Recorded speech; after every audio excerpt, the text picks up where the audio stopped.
गांव में भोला नाम का एक लड़का एक दुकान में काम किया करता था। दुकानदार बहुत ही लालची था। उसे हर वक्त सिर्फ अपने मुनाफे की ही पड़ी होती थी। अरे रे रे रे, ये क्या कर रहा है? दिखाई नहीं देता कि वजन से ज्यादा शक्कर तौल रहा है? निकाल, ज्यादा शक्कर अभी निकाल। अरे क्या लाला जी, थोड़ी सी तो ज्यादा है। थोड़ी सी है तो भी मेरा ही नुकसान है ना। अरे ओ भोला के बच्चे, बराबर तौला कर वरना चलता बन यहाँ से। भोला बहुत ही ईमानदार था, लेकिन दुकानदार के आगे उसकी एक ना चलती। ग्राहकों के उतरे हुए चेहरे देखकर भोला को बहुत बुरा लगता, लेकिन वो कर भी क्या सकता था। दुकानदार और ग्राहकों की अक्सर बहस हुआ करती थी। लाला जी, इस चावल का दाम तो बहुत ही ज्यादा है। ज्यादा? इससे सस्ती करने से अच्छा है कि मैं चावल मुफ्त में ही बांट दूं। अरे लाला जी, बगल वाले गांव में यही चावल 10 रुपए किलो है और यहाँ 12 रुपए किलो है। तो जाके बगल वाले गांव से ही ले लो। एक तो मैं सारी चीजें तुम लोगों के लिए यहाँ रखूं अपनी दुकान में, और ऊपर से तुम लोगों की किटकिट भी सुनूं। तुम्हें लेना है तो लो, नहीं तो चलते बनो। क्या चाहिए तुम्हें? चॉकलेट। कौन सा चॉकलेट? वो चॉकलेट नीला वाला। निकालो 1 रुपया। 1 रुपया? मेरे पास तो 1 रुपया नहीं है। पैसे नहीं है तो चॉकलेट लेने क्यों चले आते हो? काका, मुझे वो चॉकलेट दे दीजिए ना। चॉकलेट वॉकलेट कुछ नहीं मिलेगा। निकलो यहाँ से। पता नहीं कहाँ कहाँ से आ जाते हैं सुबह सुबह भीख मांगने। उस बच्चे को उदास होकर जाता देख भोला को बहुत बुरा लगा। सेठ जी, आप उस बच्चे को चॉकलेट दे दीजिए। उसके पैसे मेरे आज के पगार से काट लीजिएगा। भोला, क्या तू पागल हो गया है कि उस बच्चे को मुफ्त में चॉकलेट खिलाना चाहता है? सेठ जी, आपको इसके पैसे मिल गए ना, मैं अभी आता हूं। अरे अरे अरे सुनो,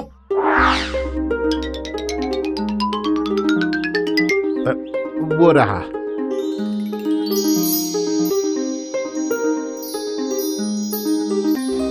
ये लो तुम्हारी चॉकलेट।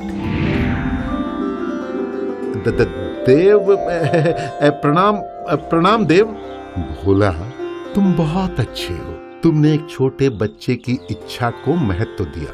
तुमने अपने वेतन से उसके लिए एक चॉकलेट खरीदी। तुम्हारा दिल साफ है। तुम अपने नाम की ही तरह भोले हो। हम तुमसे बहुत प्रसन्न हैं। मांगो, तुम्हें क्या मांगना है? धन्यवाद देव, लेकिन मैं क्या मांगू? मेरी खुशी के लिए आपका दिया हुआ मेरे पास सब कुछ है। वाह, तुम में लोभ ही नहीं है। अब तो हम तुम्हें आशीष दिए बगैर नहीं जाएंगे। देव, अगर आपकी ऐसी ही इच्छा है तो आप जो चाहे मुझे आशीष दे दीजिए, मैं स्वीकार कर लूंगा। तो ये लो भोला।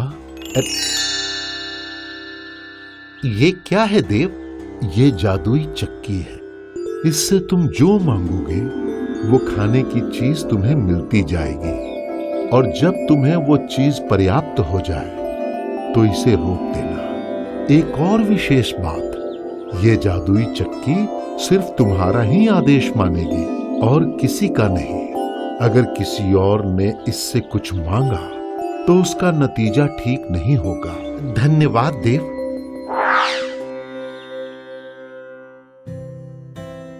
अरे नंदा, नंदा, नंदा, देखो मैं क्या लाया हूं।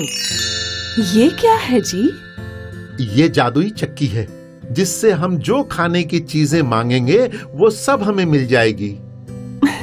सच में? हाँ, तुम्हें यकीन नहीं होता ना? तो ये देखो, जादुई चक्की। मुझे दाल चाहिए। चक्की से दाल निकलती देख भोला और उसकी पत्नी की आंखें फटी की फटी रह गईं। ए जी, रोकिए इसे। अरे रे रे रे, रुक जाओ जादुई चक्की, रुक जाओ। ये तो चमत्कार है, लेकिन हम इतनी सारी दाल का करेंगे क्या? ए जी, एक काम करते हैं, थोड़ी हम रखते हैं और बाकी की आप बेच दीजिए, इससे थोड़े पैसे भी आ जाएंगे। हाँ हाँ, ये ठीक रहेगा। भोला भैया, क्या ये दाल बेच रहे हो? हाँ भाई। क्या दाम है भैया? 1 रुपया किलो। बस इतना ही? एक काम करो, मुझे 10 किलो दे दो।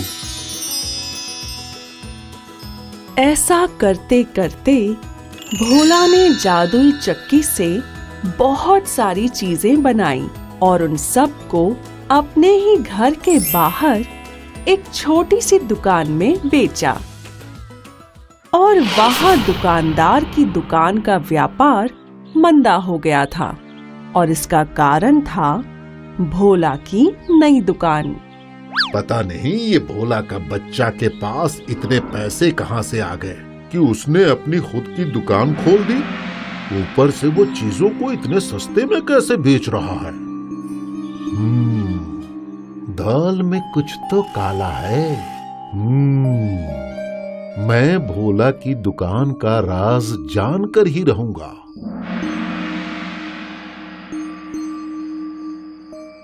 अरे, ये तो चमत्कार है। ये तो सचमुच एक जादुई चक्की है। हम मुझे कुछ करना होगा। भला मैं इतनी कीमती चीज भोला के हाथ में कैसे रहने दूं? रात के अंधेरे में दुकानदार ने जादुई चक्की चोरी कर ली।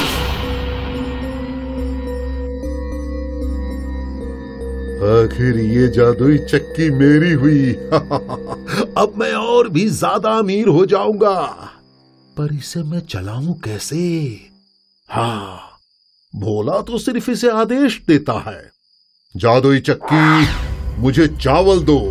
अरे बेवकूफ चक्की, मैंने चावल मांगा था, रेत नहीं। अरे रुक जाओ, रुक जाओ। जादुई चक्की सिर्फ भोला की बात मानती थी। बनिए को इस बात का पता नहीं था। बनिए के घर में रेत का ढेर बढ़ता गया। देखते ही देखते पूरा घर रेत से भरने लगा। अरे मैंने कहा रुक जाओ, रुक जाओ, रुक जाओ, वरना ये घर रेत से भर जाएगा। और इस तरह लालची दुकानदार रेत के ढेर के नीचे दब गया। और अगले ही दिन जादुई चक्की फिर से भोला के घर में पहुंच गई। भोला को फिर कभी किसी चीज की जरूरत नहीं रही। अच्छाई को हमेशा अच्छा फल ही मिलता है। क्यों दोस्तों?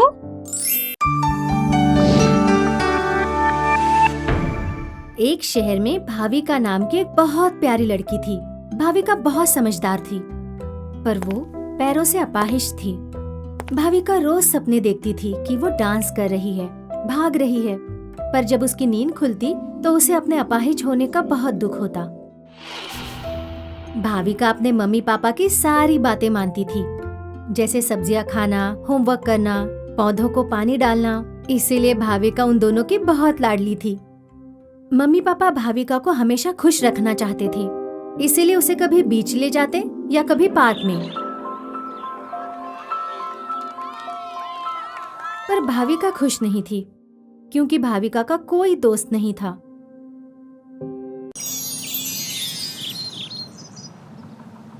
एक दिन की बात है, भाविका अपने क्लासरूम में बैठी थी और उसका ध्यान बाहर खेल रहे बच्चों पर गया। उसने सपना देखा कि वो भी उन बच्चों के साथ बिना बैसाखी के खेल रही है। तभी अचानक टीचर की आवाज आई और उन्होंने बोर्ड पर लिखा स्पोर्ट्स डे। बच्चों, कल स्कूल में स्पोर्ट्स डे है, सभी बच्चों को भाग लेना है। सभी भाग लेंगे, पर भाविका को छोड़कर, क्योंकि वो तो चल ही नहीं सकती। ऐसा नहीं बोलते बबलू। चलो भाविका को सॉरी बोलो। सॉरी। स्कूल खत्म हुआ और उदास भाविका स्कूल ग्राउंड के पास आई। आसपास कोई नहीं था। उदास भाविका फूट फूट कर रोने लगी। तभी अचानक उसे एक आवाज सुनाई दी। वो यहाँ वहाँ देखने लगी, पर उसे कोई नहीं दिखाई दिया। अचानक उसे लगा कि शायद आवाज बेंच के नीचे से आ रही है, और उसने झुक कर देखा। एक कबूतर का बच्चा बेंच के नीचे फंसा हुआ था। तो तुम यहाँ हो? तुम शायद उस घोंसले से गिर गए और यहाँ फंस गए। चलो मैं तुम्हारी मदद कर देती हूँ। भाविका उस नन्हे कबूतर की मदद करने लगी। उसने उसे प्यार से उठाया और उसे बेंच पर रख दिया। चलो अब तुम अपने घर जाओ।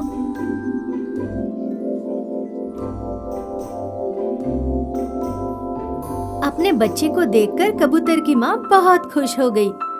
शुक्रिया, तुम बहुत अच्छी हो। तुमने मेरी और मेरे बच्चे की मदद की। मैं तुम्हें एक तोहफा देना चाहती हूँ। ऐसा बोलकर मम्मी कबूतर घोंसले के अंदर चली जाती है और अंदर से गोल्डन जूते लाती है।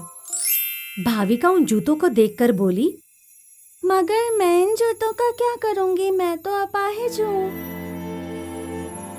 ये जूते मामूली जूते नहीं हैं, जादुई जूते हैं। इन्हें पहनकर तुम चल सकोगी, दौड़ सकोगी और जो चाहो वो कर सकोगी। सच में? भाविका ने जैसे ही जादुई जूते पहने, वो अपने पैरों पर सच में चलने लगी। भाविका बहुत खुश हो गई। जूते पहनकर भाविका घर पहुंची।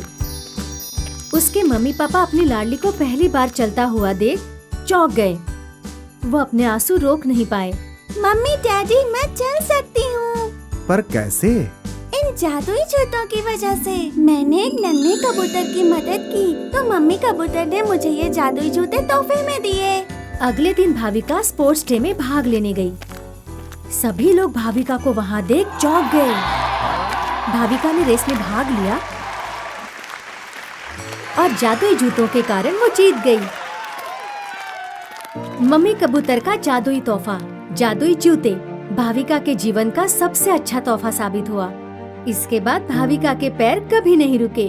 वो भागती, नाचती, वो भी बिना किसी की मदद के। अब भाविका अक्सर मम्मी कबूतर और उसके बच्चे से मिलने आया करती है। Thank you. आपके दिए हुए जादुई जूते ने मेरी जिंदगी बदल दी। अब मैं बिना किसी सहायता के जी सकती हूँ। भाविका का हर सपना अब सच हो गया था। वो चल सकती थी, नाच सकती थी, कूद सकती थी, खेल सकती थी और अब उसके बहुत दोस्त थे। इसीलिए कहते हैं कि दूसरों की मदद करने से खुद की मदद होती है। हाय, मैं हूँ शाइनी। अगर आप मुझे ऐसे ही देखना चाहते हैं तो इस वीडियो को जरूर शेयर करें और हाँ, इस चैनल को भी सब्सक्राइब करना ना भूलें